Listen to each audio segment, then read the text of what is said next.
અરે પણ આટલું બધું અકળાવવાની શું જરૂર છે? હમણાં આવે એટલે એને પૂછી લેજો ને.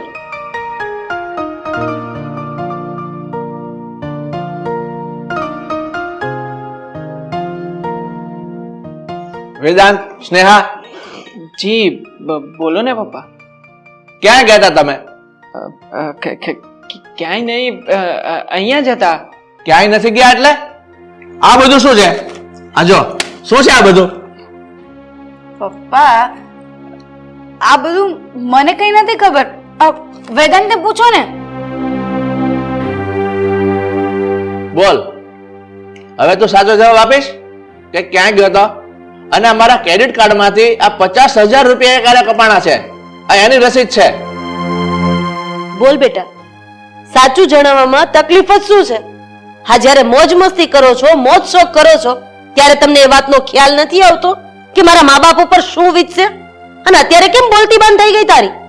હા મમ્મી પપ્પા, હું તો મારી ફ્રેન્ડ સાથે પાર્ટીમાં ગઈ હતી અને ત્યાં તો ફક્ત 10,000 નું બિલ આવ્યું હતું, એટલે મેં પપ્પાનું કાર્ડ સ્વાઇપ કર્યું હતું.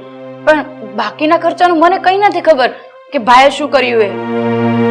જુઓ મમ્મી પપ્પા, હું મારા મિત્રો સાથે ઘોડાની રેસ જોવા ગયો હતો અને ત્યાં મેં સટ્ટામાં રૂપિયા લગાવ્યા હતા. એમાં 40,000 રૂપિયા હું હારી ગયો હતો. એની ચૂકવણી માટે મેં પપ્પાના કાર્ડમાંથી પૈસા ઉપાડ્યા હતા. બાકી બીજી મને કઈ જ નથી ખબર. અરે વાહ, આ બાપના પૈસા તાગડધીર ના કરતા તમને બેને શરમ નથી આવતી? અરે ફક્ત 1 રૂપિયો, અરે હું કહું ફક્ત 1 રૂપિયો તો કામીને બતાવ, ત્યારે તને ખબર પડશે કે તારો બાપ રાત દિવસ એક કરીને કેમ લાખોમાંથી કરોડપતિ બન્યો છે. પપ્પા બીજી વાર આવી ભૂલ નહીં થાય. હું જાઉં? હા હા, જા જા.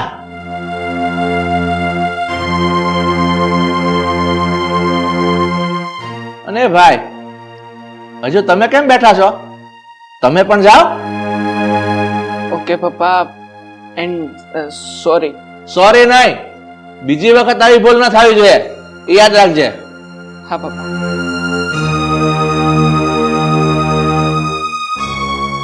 આપો, હજી છૂટ આપો. ક્રેડિટ કાર્ડ આપો, ડેબિટ કાર્ડ આપો. આવી છૂટ આપી કોણે? તમે જ ને. તો હવે ભોગવો તમે. મેં એને છૂટ આપી છે ને ફક્ત જિંદગી જીવવા માટેની, કે જે હું નથી જીવી શક્યો. પણ મેં એને એવી છૂટ નથી આપી કે તમે તમારી મનમાની કરો અને જવાનીની બજારમાં તમારા મા બાપની આબરૂને ઉછાળો. આવી છૂટ કોઈ બાપ આપે ખરો?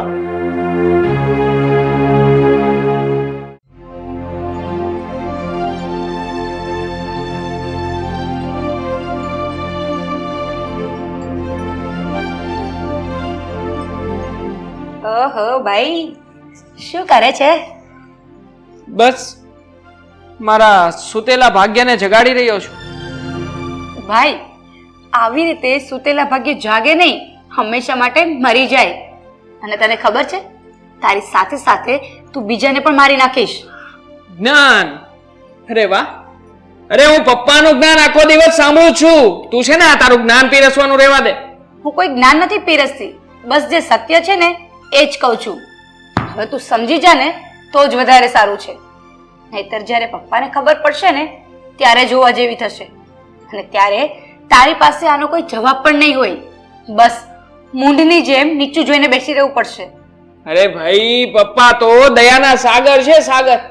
બસ 2-4 શબ્દ એની આગળ જઈને આમ નરમાશથી બોલી દો, ગળગળા થઈને એમની માફી માંગી લો, એટલે પપ્પા તો પીગળી જાય. ને હા, આપણા ઉપર દયા ખાઈને આપણને માફ પણ કરી દે. આપણી ગમે એવી પ્રોબ્લેમ હોય એ માત્ર 2 થી 4 મિનિટમાં તો શોર્ટ આઉટ થઈ જાય. તને શું લાગે છે કે પપ્પાને કઈ નથી ખબર એમ? પપ્પા બધું જ જાણે છે, પણ એ તને કઈ કહેતા નથી. બસ યાર, હવે વધારે બોલવું રહેવા દે. હા, ને તું કેટલામાં છે ને એ હું બરાબર જાણું છું. અહીંયા બેઠી બેઠી મને બોલ બચ્ચન આપે છે, પણ જ્યારે તારી સહેલીઓનો ફોન આવે છે ને ત્યારે તારું આ બધું જ બોલ વચન તને ભૂલાઈ જાય છે, ગાયબ જ થઈ જાય છે. કોણ જાણે, તું પણ મારી જેમ બીપીએલ જ છે, એટલે કે બાપના પૈસે લીલા લે, સમજી? હું કઈ સાવ તારા જેવી નથી હો. તો પછી મારી બેન ચૂપ જ રહે ને. તેરી ભી ચૂપ, મેરી ભી ચૂપ. આપણે બંને ભાઈ બેન એક જ નાવમાં બેઠા છીએ. તું છે ને ક્યારેય નહીં સમજે, એ વાત તો આજે પાક્કી જ છે. અને હા, તું પણ ક્યારેય નહીં સમજે એ વાત પણ બાકી જ છે. માટે બેનબા, અત્યારે મને મારું કામ કરી લેવા દો. તમે જાઓ અહીંયાથી. You can go now. જતા જતા તને એટલું કહેતી જાઉં છું કે તારો અને મારો રસ્તો બહુ અલગ છે, એટલું સમજી લેજે.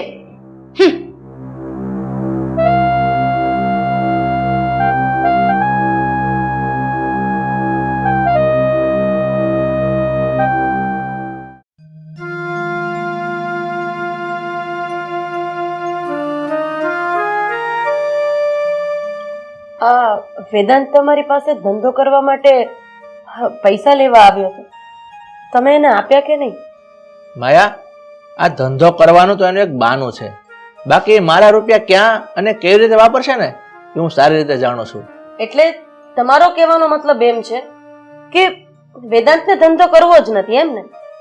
હા, તમે જે બોલી રહ્યા છો એના ઉપરથી મને એવું લાગે છે કે તમે આપણા દીકરાને હવે ચોરની નજરે જુઓ છો. તને તારા પતિ કરતા તારા છોકરા પર વધારે વિશ્વાસ છે? અરે હું તને એટલું કહું કે જે વ્યક્તિ નદીનો ચોખ્ખો કિનારો પસંદ કરવા કરતા કીચડ વધારે પસંદ કરતો હોય ને એનું ભવિષ્ય સામે જ હોય છે. અને એની અંદર કોઈ એના વિદ્વાને એમાં લેખમાં મેખ ન મારી શકે. તમારી વાત એકદમ સાચી છે, પણ હું આવું વિચારવા માટે મજબૂર થઈ ગઈ. શું કરું? એક માનું હૃદય છે ને, હું એક માં છું, એટલે મારા દીકરાનું સારું જ વિચારું ને.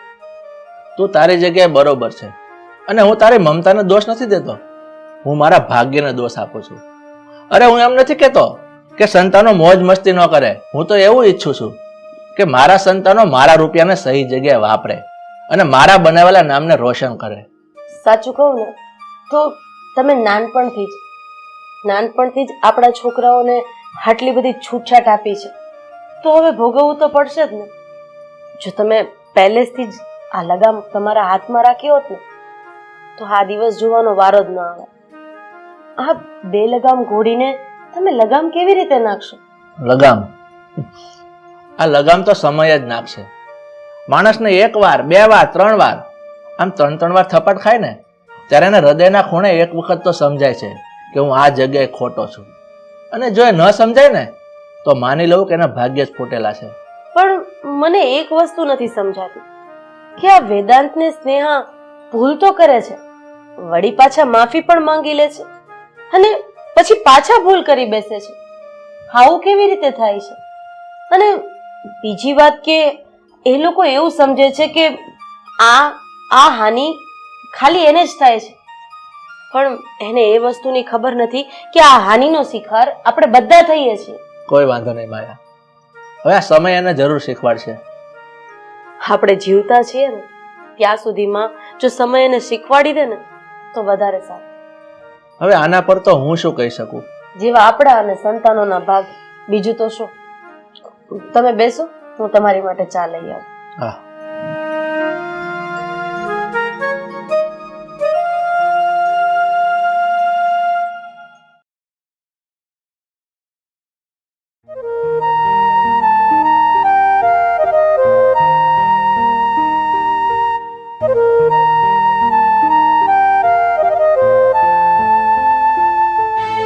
પપ્પા, શું થયું? કેમ ઉદાસ છો? બેટા, હવે તો હું સાવ થાકી ગયો છું આ જિંદગીની ભાગદોડથી અને સંબંધોની છુપાછુપીથી. પપ્પા, હું જાણું છું કે તમે અમારાથી નારાજ છો. મેં અને વેદાંતે કેટલી ભૂલો કરી છે ને તમે હર વખત એમને માફ કરતા રહ્યા છો.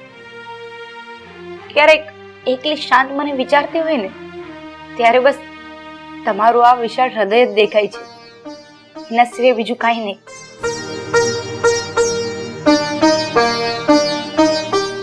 બેટા, આ તો એવી વાત થઈ કે સામે ખાય છે છતાં એમાં જાણી જોઈને કૂદી જવાનું.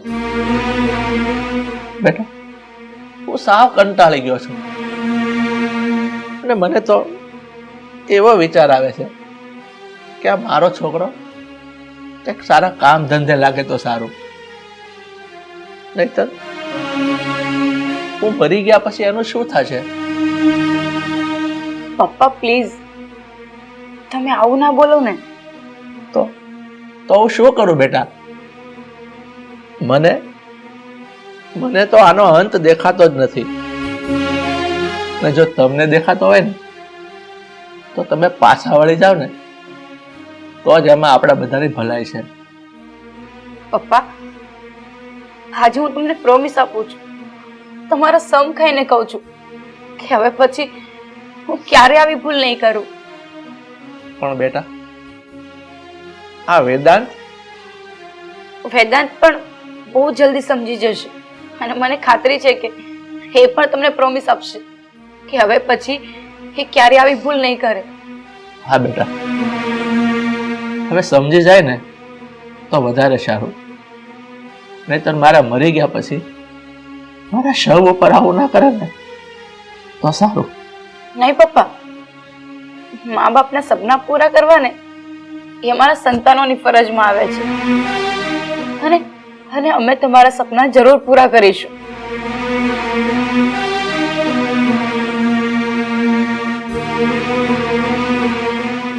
ખુશ રહે બેટા.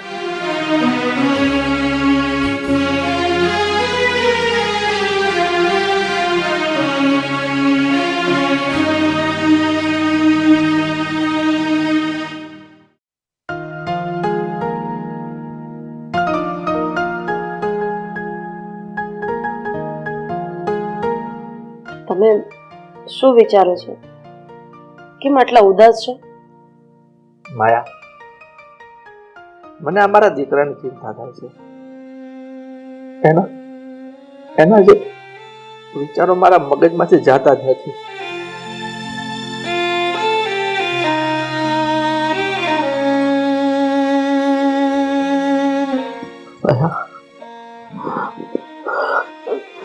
શું થાય છે તમને? જયેશ, શું થાય છે તમને?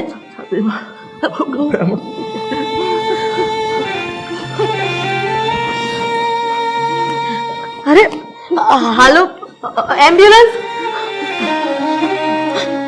શું થાય છે તમને?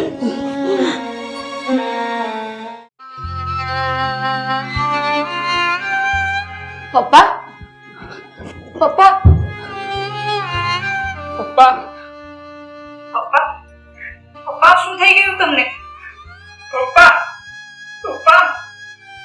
અરે તમે લોકો શું કામ રડો છો? તમારે બંને તો ખુશ થવું જોઈએ ને, કારણ કે તમારું ATM card, debit card, credit card હજુ અડીખમ છે, હેમખેમ છે. મમ્મી,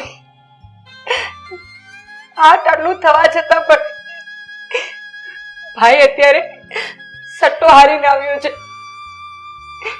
અને આ વખતે એ એટલા માટે રડી રહ્યો છે કે તેણે પપ્પાને આટલે દુઃખ આપ્યા તો પણ પપ્પાએ ક્યારે એના પર હાથ નથી ઉપાડ્યો. આને મારીને પણ શું ફાયદો? કારણ કે હવે તારો ભાઈ રીઢો ગુનેગાર થઈ ગયો છે. રીઢા ગુનેગારને મારો કે ન મારો એને કોઈ ફરક નથી પડવાનો, કારણ કે ગુનો કરવો એ એનો જન્મસિદ્ધ અધિકાર છે. નહીં ભાઈ? એને ખબર છે કે પહેલા આપણે ગુનો કરશું, પછી માફી માંગી લેશું. માફ કરનારા માવતર આપણા ઘરમાં બેઠા તો છે જ, માફ કરી દેશે. બસ મમ્મી, બસ. હવે આની આગળ તમે કઈ જ નહીં બોલતા. તમને મારા સમ છે. આવા જુઠ્ઠા સમ તો તે સટ્ટામાં ઘણા લોકોને આપી દીધા હશે, નહીં વેદાંત? અરે જરાક શરમ કર થોડીક. હા, તારા પપ્પાની નવી જિંદગી છે. જો તારે તારા બાપને શાંતિથી જિંદગી જીવવા દેવી હોય ને તો તું સુધરી જા, નહીતર તારી જિંદગીનો સરવાળો કરતા, બાદબાકી કરતા જીરો સિવાય બીજું કઈ જ નહીં વધે વેદાંત.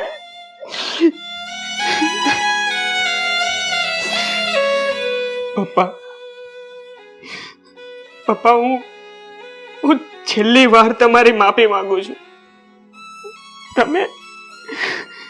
તમે તમારા દીકરાને માફ નહીં કરો પપ્પા. અને હા, હું તમારા બંનેના સમ ખાઈને કહું છું કે હું તમારી ઓફિસે જોઈન થઈ જાય પપ્પા. હું તમારી ઓફિસે જોઈન થઈ જાય અને આવું ખરાબ કામ હું ક્યારેય નહીં કરું પપ્પા. હું વચન આપું છું તમને પપ્પા, હું વચન આપું છું. પપ્પા પ્લીઝ ભાઈને એક વખત માફ કરી દો ને, એને એક નવો ચાન્સ આપો ને. હા પપ્પા, મને માફ કરી દો ને પપ્પા.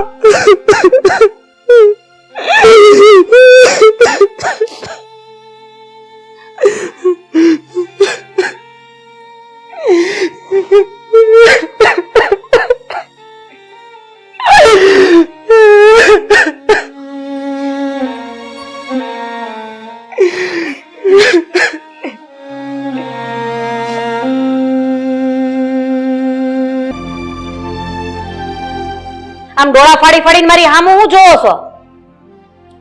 બસ હું એ જ જોઈ રહ્યો છું કે તને આ બધું રંગવાની મજા કેવી આવે છે. મને છે ને કલરફુલ લાઈફ જ ગમે છે અને હું કલરફુલ જ રહેવાની છું, સમજી ગયા? આ તારી રંગ રોગાન વાળી જિંદગીમાં આ મારી દુનિયા બેરંગી બની ગઈ એનું શું? પણ બધું કઈક લિમિટમાં સારું લાગે. આ અનલિમિટેડ ખાવાનું, અનલિમિટેડ રહેવાનું, અનલિમિટેડ મોજ મસ્તી કરવાની, આ લિમિટમાં રહે ને ઈ આ સરલા નહીં. હા તો તારી હોશિયારીનો પતંગ ઉડાડી દેવામાં, પણ એટલું યાદ રાખજે, આ વધારે કે ઓછો પવન હોય ને તો પતંગ બરાબર ઉડતો નથી. આ પતંગ છે ને ઈ મારી મરજી મુજબ ઉડે. મારે કોની સાથે પેચ લગાડવો, કોનો પતંગ કાપવો, કેટલો પતંગ જવા દેવો ને, આ બધું મારી મરજી મુજબ થાય છે અને કોઈની ઓકાત પણ નથી. આ સરલાની શાન અને ઓકાત આખી દુનિયા જોશે.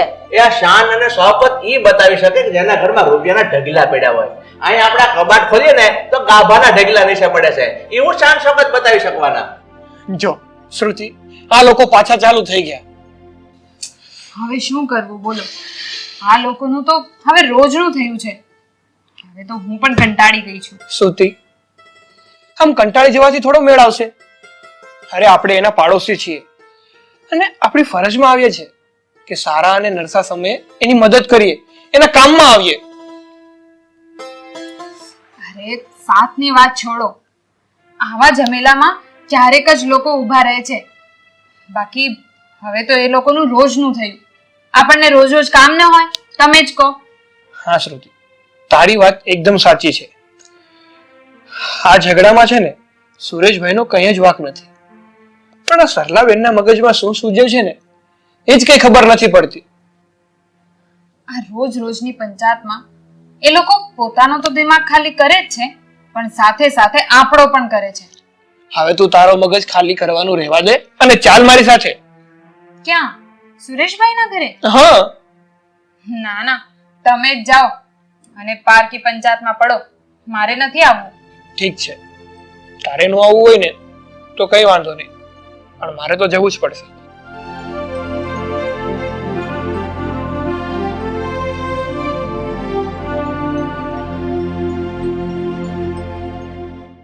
તારામાં કોઈ સેન્સ જેવી વસ્તુ છે કે નહીં? આ સેન્સ ની વાત તો કરતા જ નહીં.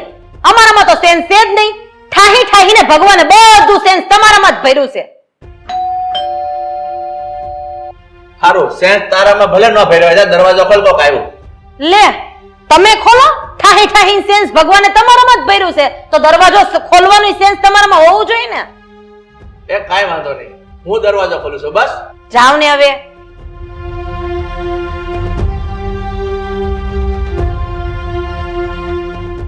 લે ગૌતમ, તું આવ, બેસ.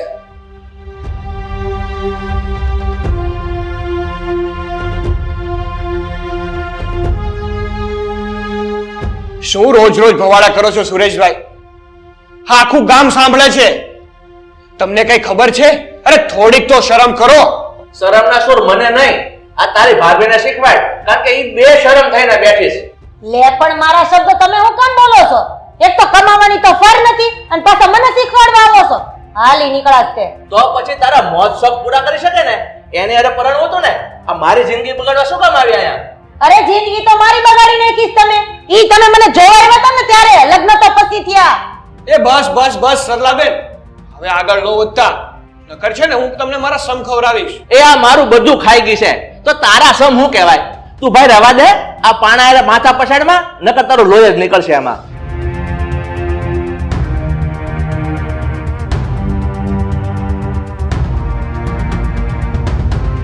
હા જોયું સરલાબેન, આ અતિ હોય ને એની ગતિ ન હોય. માપ માર્યો ને તો સારું છે, નકર એક દિવસ એવો આવશે કે પસ્તાવા સિવાય બીજું કાંઈ નહીં વધે. એ ભાઈ, મારે તમારું કાંઈ ભાષણ ન સાંભળવું અને મારે ક્યારેય પસ્તાવાનો વારોય નહીં આવે. સલાહ સૂચનના દીકરા.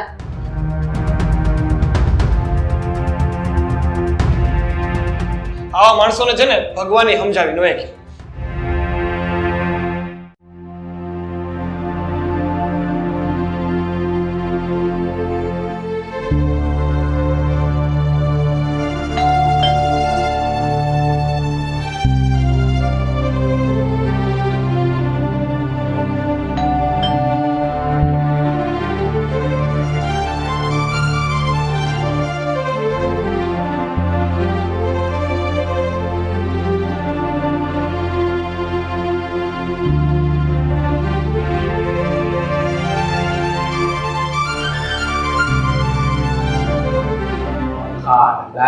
ચાલુ ક્યાં ગઈ છે આ?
સરલા, તું ક્યાં ગઈ હતી?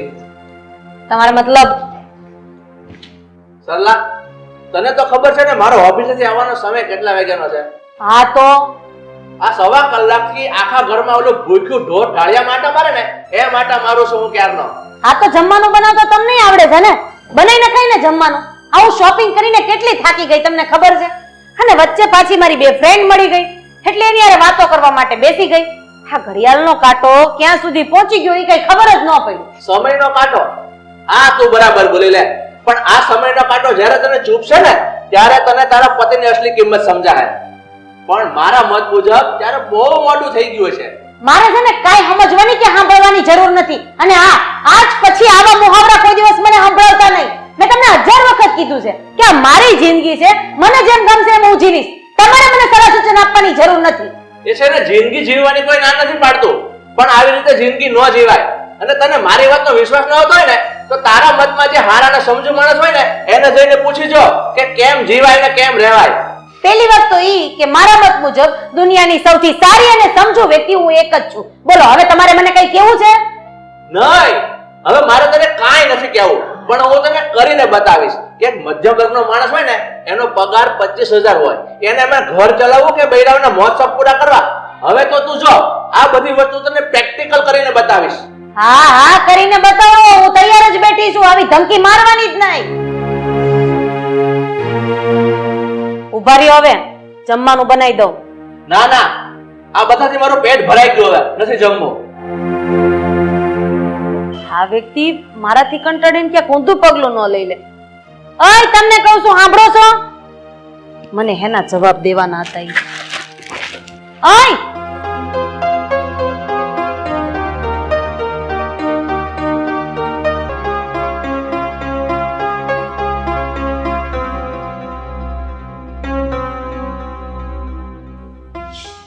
ક્યાં વયા ગયા?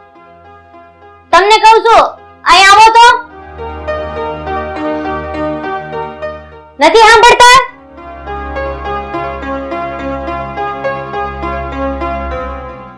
અરે પણ કાંઈક તો જવાબ આપો.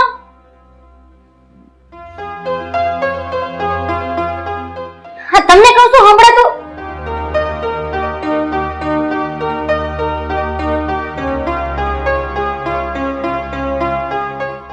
ક્યાં વયા ગયા હશે? ઈ મને કીધા વગરના. લે હું એને ફોન તો કરું.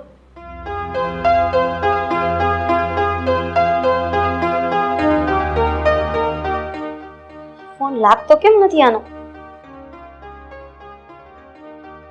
આનો ફોન નથી લાગતો. એક કામ કરું, ગૌતમભાઈ ના ઘરે જાઉં.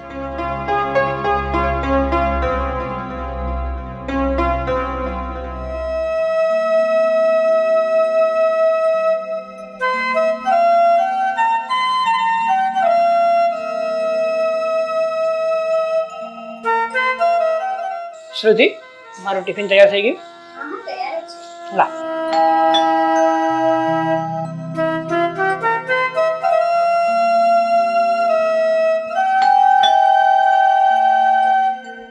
અરે સરલાબેન, તમે સવારમાં ભૂલા પડી ગયા. આવો બેસો બેસો.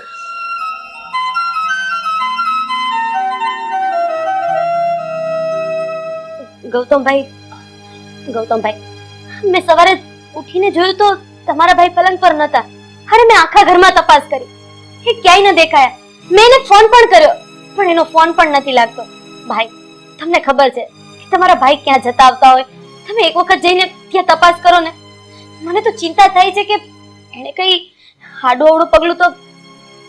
અરે સરલાબેન, આવું ના બોલો તમે. શાંત થઈ જાઓ, હું હમણાં જ તપાસ કરું છું. પણ સરલાબેન, સુરેશભાઈ તો ગૌતમના સમયે જ ઓફિસે જાય છે ને? હા શ્રુતિબેન એમની સાથે જ જાય છે. પણ આજે એને અચાનક એવું શું સૂઝ્યું? એ બધું છોડો, હું શું કહું છું, આપણે પોલીસ ફરિયાદ કરી દઈએ.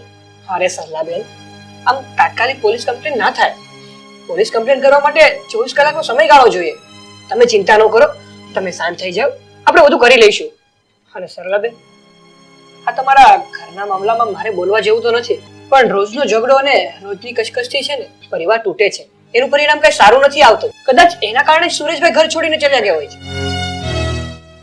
અરે તમે પણ શું આવા સમયે આવી બધી વાતો કરો છો? સરલાબેન, તમે શાંતિથી ઘરે જાઓ ને ફ્રેશ થઈ જાઓ.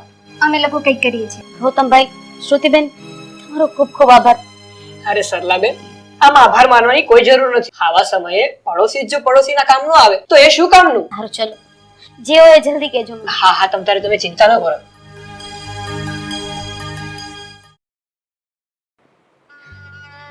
ખરેખર ભૂલ મારી છે. મેં સુરેશને બહુ હેરાન કર્યા છે. દરેક પત્નીએ પોતાના પતિને દરેક સમસ્યામાં સાથ આપવો જોઈએ. મેં એને વગર વાકે સંભળાવવાનું ના સંભળાવવાનું બધું સંભળાવી દીધું છે.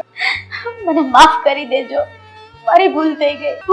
હું એવી સાહેબી શોધવા નીકળી હતી કે જેનું કોઈ અસ્તિત્વ જ નથી. પતિ મહિને કેટલું કમાય છે, ઘરના ખર્ચા કેટલા આવે છે, આ બધી વસ્તુની ભાન એક પત્નીને હોવી જોઈએ. મારા પતિનો પગાર મહિને 25,000 રૂપિયા છે અને મારા ઘરનો ખર્ચો 25,000 રૂપિયા છે. અને હું મારા શોખ માટે વિચારતી હતી. મારાથી બહુ મોટી ભૂલ થઈ ગઈ, બહુ મોટી ભૂલ થઈ ગઈ.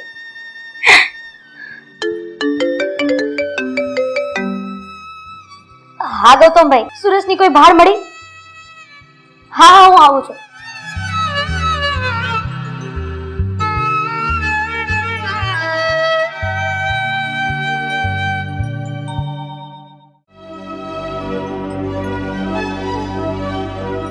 આવો સરલા, બેસો. ભાઈ, તમારા ભાઈની કઈ ભાડ મળી કે નહીં? ના સરલાબેન, સુરેશભાઈની ક્યાંય ભાડ નથી મળી. હું આ એરિયામાં બધે જ જોઈ આવ્યો. જ્યાં જ્યાં એની બેઠક હતી ત્યાં બધે જ જોઈ આવ્યો, પણ ક્યાં પણ સુરેશભાઈ નથી. મને મારા પાપોની સજા મળી ગઈ. મેં ક્યારેય ન વિચાર્યું કે મારા પતિનો આટલો પગાર છે અને હું હાથે ઉડાડું છું. એ માણસ કેવી રીતે બધું મેનેજ કરશે? મેં મારા પતિને બહુ જ હેરાન કર્યા છે. એનો દંડ હવે મારે ભોગવવો જ પડશે. હું વિચારું છું કે હવે હું મારી જિંદગી ટૂંકાવી દઉં. કારણ કે એના વગર હું નહીં જીવી શકું. જિંદગીમાં મોજ શોખ જ બધું નથી. આજે મેં મારા ઘરની અંદર એકલા બેસીને એકલતાનો અનુભવ કરી લીધો છે. મારાથી નહીં જીવાય. સરલા,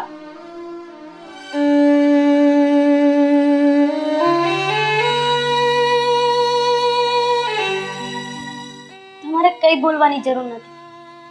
મને બધું સમજાઈ ગયું છે. હું માફી માંગવાને લાયક તો નથી, પણ એમ છતાંય તમે મને માફ કરી દો.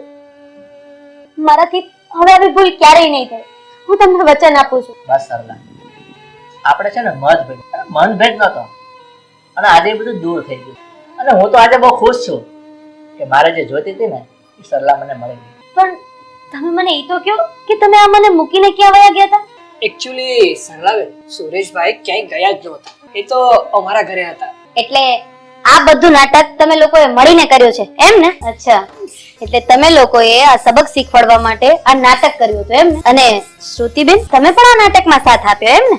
હા સરલાબેન, આ તમારા રોજ રોજના ઝઘડાથી પરેશાન સુરેશભાઈની હાલત અમે લોકો દરરોજ જોતા હતા. એટલે અમારાથી ના રહેવાતા અમે સુરેશભાઈને કહ્યું કે તમે એકવાર આ રસ્તો અપનાવી જુઓ, આમાં રિઝલ્ટ સારું મળશે. ને જો રિઝલ્ટ તમારી સામે છે.